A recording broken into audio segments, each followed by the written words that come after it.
Douglas Allen Bickford. It is the 8th of July 2022 at 8:30 a.m. here Pacific Standard Time, broadcasting live out of my 105-year-old house here in my hometown, which is Klamath Falls, Oregon.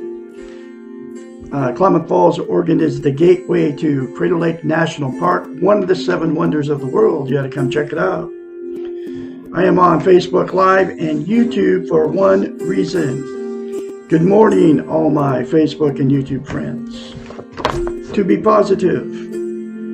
To teach you how to be positive towards yourself, towards your world, and towards all and other people. Okay. The only way to accomplish this is to attain and maintain a thing called self-esteem. It's out of this book right here, the concept of how to attain and maintain it.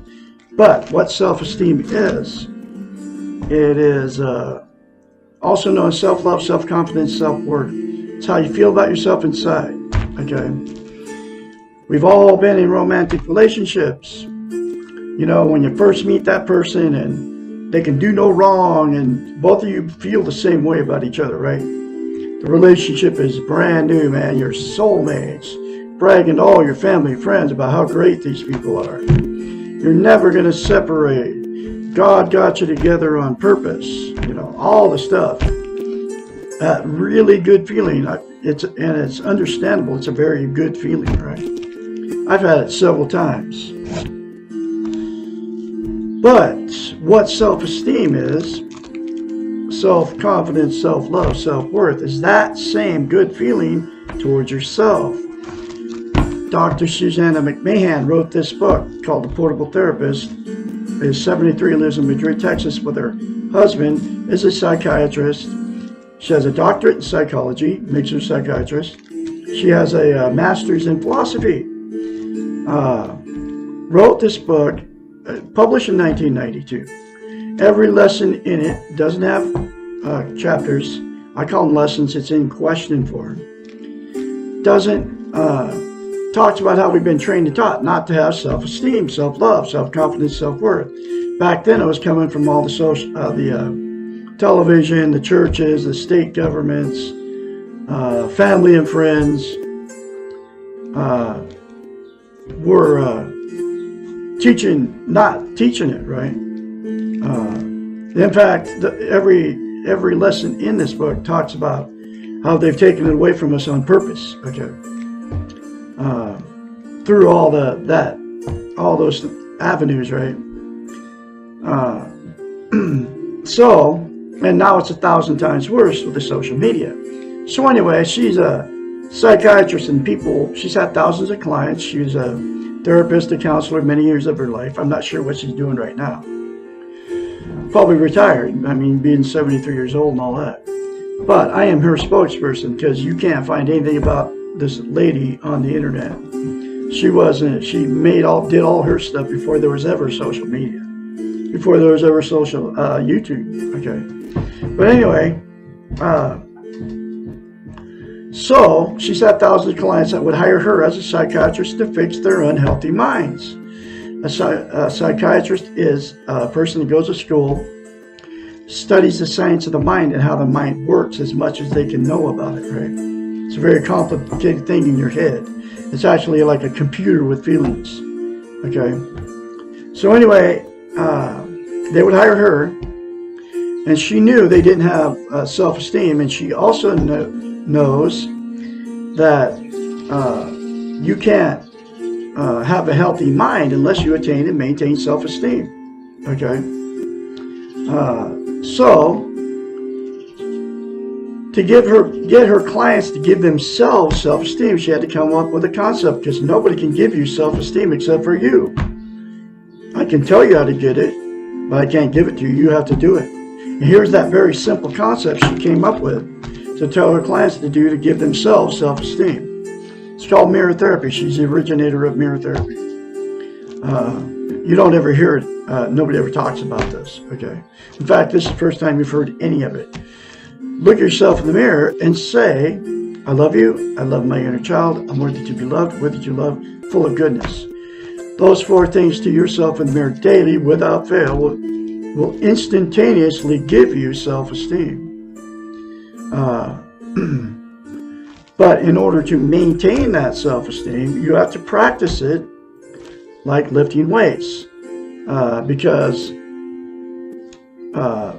to maintain self-esteem, when you start lifting weights, if you stop, you have to start over from scratch. Self-esteem is the exact same thing for the brain. And that's why she came up with mirror therapy. And the reason it's so powerful, mirror therapy, is because we cannot lie to ourselves in the mirror. So that's why you can very easily get in front of the mirror in the morning or whenever you're in front of the mirror. And say or think bad things about yourself, because that's how you feel about yourself inside.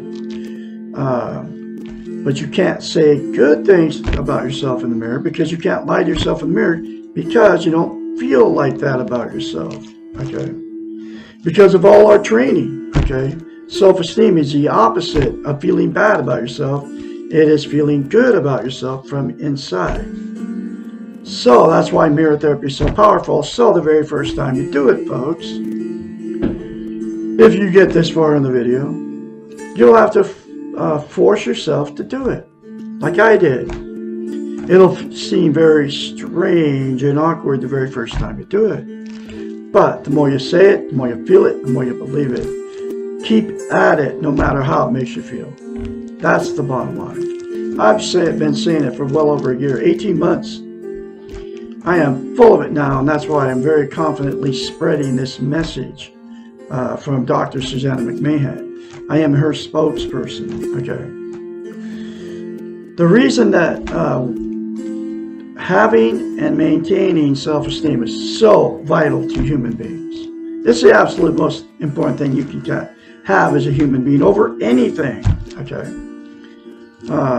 Because you can't be content without it.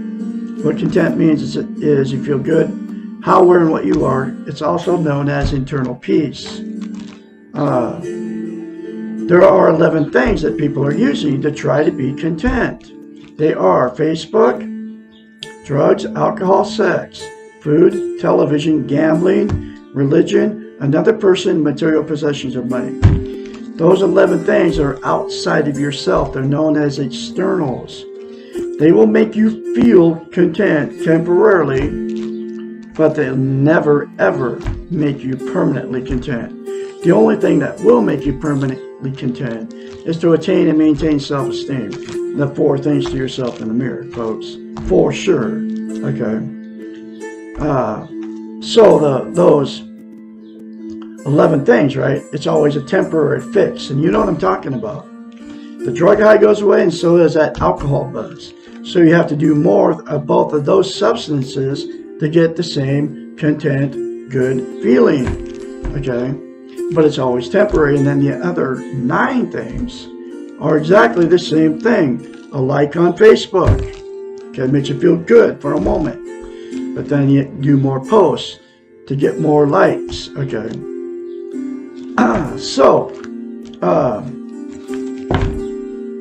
The other reason that having and maintaining self-esteem is so vital to human beings. Can't love without it, and we can't be loved. Okay? So what happens is you'll attract somebody just like you in a romantic relationship that doesn't have it. If you don't have self-esteem, you're going to get somebody that doesn't have it. And then they can't love you. You can't love them. You can't receive their love, and they can't receive your love. So you get together, right? And then after that good feeling goes away, the relationship becomes toxic. That's when all the fights, the arguments start, the lying, the cheating on each other, the drug and alcohol use, the going to all your family and friends and telling everybody how terrible these people are to you. Then because of the relationship became toxic, then you'll divorce or separate, right? And then the same 2 people will go jump right back in another relationship without self-esteem, and the exact same thing will happen. It's why you've been married more than once, or it's why you've had many failed relationships. It's why I've been married 4 times and divorced, right? It's why I've had many failed relationships, because I always got somebody just like me, that didn't have self-esteem. The absolute only way that you can get a healthy relationship is to love yourself and attain self-esteem and maintain it before you get in a relationship. Okay? And then you can actually love them, and they can actually love you, because you'll attract somebody just like you with self-esteem. The other thing that'll happen that two got together without self-esteem is you will stay in that relationship forever, even though both of you know it's toxic. Sleep in separate bedrooms, fights and the arguments are always going on, and you don't even like that person anymore. The cheating and everything just continue on, and then all the secrets that go on between those two gets passed on to their children. Okay, and then at that point, and the reason you stay in those relationships is because you don't want to be a failure. You're codependent on each other for whatever reason. Can't be alone. You're afraid to be an embarrassment to all your family and friends, and you don't have anywhere to go. You're afraid to leave. Okay, so then you'll just stick it out for years, and a lot of people doing that too. And then at that point, it becomes a dysfunctional family, and then dysfunctional families produce more dysfunctional families down the line. Okay. And then everything just gets, all the emotional, sexual, and physical abuse of those people, two people, just gets swept under the rug and never gets talked about again. And they go to their graves. I know several people are right now. Okay. Been married 70 years. And I've been around these people, and I can see the interaction between those two. One's like gives in to the person, and then the other one's like a bully. Okay, and this happens to be the male that's gives in to her, and she bullies everybody. Okay. So anyway, next thing that'll happen is the two that got been involved in many failed marriages, many failed relationships, will just exit out of the romantic scene and just say, I'm going to be alone for the rest of my life. Then they'll use the 11 things to try to be content. And you cannot be content without self-esteem, so that they can be just as miserable alone as they were miserable in the relationship. They're just not fighting and arguing with people, all the time. But they're in the same mode. I mean, it's like, because you can't be content without self-esteem. So there's a solution to all these problems I just told you. And that is to attain and maintain self-esteem with the 4 things to yourself in the mirror, all the parties involved. Then all the parties involved get the book and read it and do the many more concepts in this book that will give you a healthy mind. Very cheap on Amazon. I just bought a new copy for $16. You can get a used copy for like this one for $5 or $6. But it fell apart after, I started using it.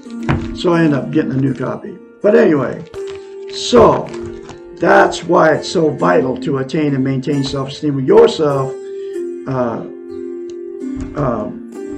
with the 4 things to yourself in the mirror daily without fail. Then you can be positive and can get in a healthy relationship and can be content.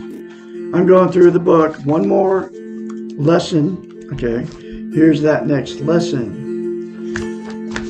Why am I always crying, or why do I never cry? Lesson 51. These 2 questions may seem to be the opposite of each other, but like many opposites, they result from the same cause. Too much crying or the inability to cry at all mean that there is a lack of trust in ourselves and that we are trying to control our feelings. We've been trained, and here's where that training and being taught comes from. And this book was written 30 years ago, folks. We've been trained not to trust ourselves, our feelings, and we've also been taught that we have to control these feelings. We grow up believing that giving in to our feelings is wrong and that we are weak if we do so. We cry too much when we do not trust that we can take care of ourselves. We never cry at all when we are afraid of our tears. Both reflect the fear that we cannot control ourselves. When we're crying all the time, we have probably lost sight of why we're crying at all. We have given up and given in and feel hopeless and lost. When we become afraid that we are stuck in the sadness of life. When we never cry at all, we're also afraid of being out of control and being helpless.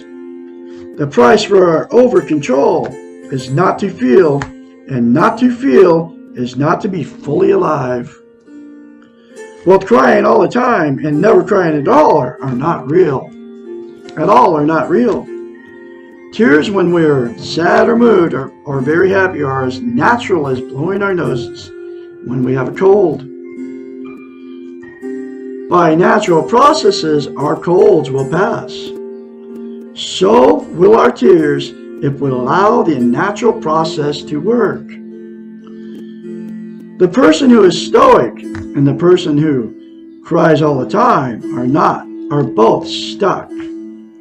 I was married, my fourth marriage was this woman that never cried, never showed her feelings. She was stoic, and it was very, very bad. That's why I ended up leaving her. What's one of the reasons I ended up leaving her after 3.5 years.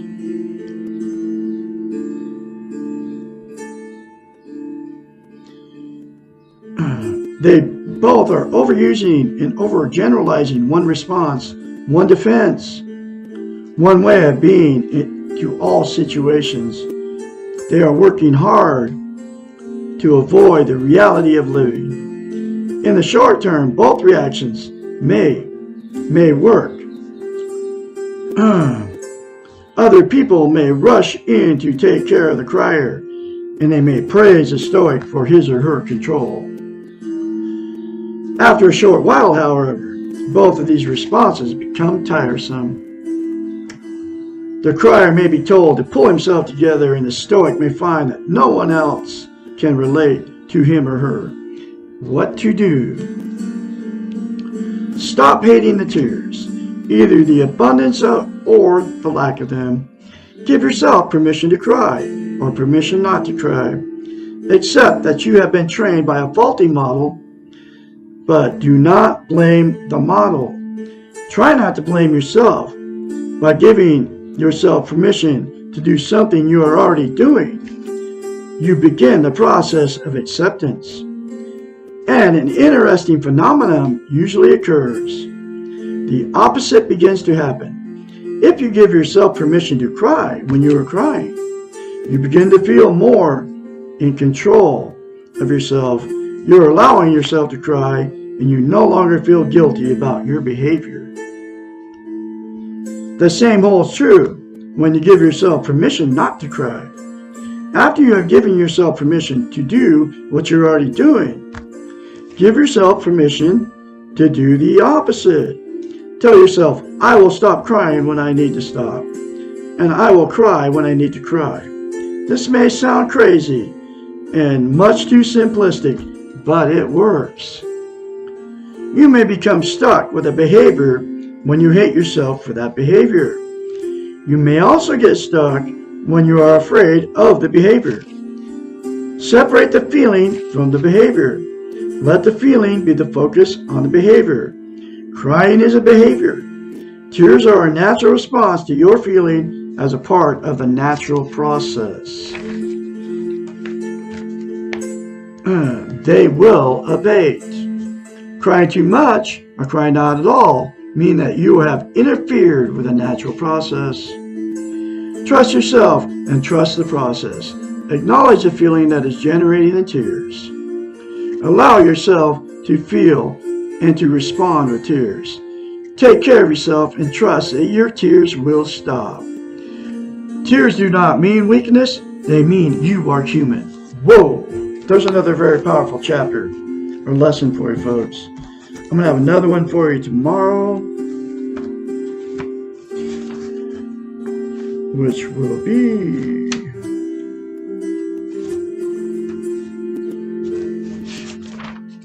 Why can't I stand up for myself? Lesson 52. You'll have a great day out there. I can be your mentor when your change starts happening for you, and it will if you say those 4 things to yourself in the mirror daily without fail. 458-232-5238. Call me anytime, day or night.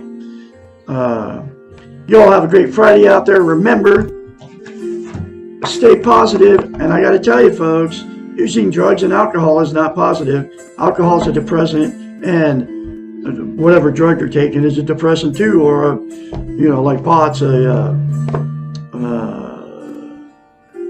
hallucinogen, right? Takes you out of the reality of life. So, to remain positive, you can't use drugs and alcohol. But if you use drugs and alcohol, you can stop by attaining and maintaining self-esteem. And you will, I guarantee it. And then you will be positive all the time. Then you won't ever have to worry about drinking and driving again on a Friday night. Y'all have a great day out there.